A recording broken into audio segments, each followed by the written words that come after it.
ভয়াবহ অগ্নিকাণ্ড নদিয়ার করিমপুর কাঠালিয়া মাঠ সংলগ্ন মজুয়া থান বাগদিপাড়ায়।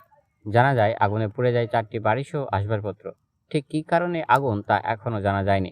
ঘটনায় করিমপুর ফায়ার ব্রিগেডের 2টি ইঞ্জিন আগুন নিয়ন্ত্রণে আনে এবং করিমপুর থানা পুলিশ ঘটনাস্থলে পৌঁছায়। করিমপুর থেকে বিশ্বজিৎ রায়, টিভিএফ বাংলা। হ্যাঁ দাদা, আমরা যতটুকু দেখতে পাচ্ছি সব আগুনে পুরো সব শেষ হয়ে গিয়েছে।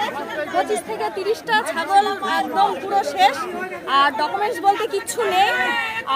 মানে চারিদিকে টিনের বাড়ি পুরো পুড়ে একদম শেষ। ছাই, যেহেতু শুধু ছাই দেখতে পাওয়া যায়। তার নাম পাপিয়া সূত্রধর। 2টো সিলিন্ডার বাস্ট করেছে। এই মুহূর্তে যা দেখতে পাচ্ছি কিছুই নেই, সেটা আপনারা একটু দেখুন ভালোভাবে।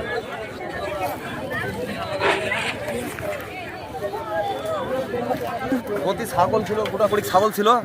ছাগল কানের টাকা ছিল 10,000 টাকা কেরালা থেকে, বলে পরশুদিন দিয়েছে। হ্যাঁ, 10,000 টাকা পড়ে গেছে। সোনার কানের পাওয়া যাচ্ছে না, মালা পাওয়া যাচ্ছে না সোনার। তারপরে নেপ কাঁথা, জামা কাপড় কিছু নাই।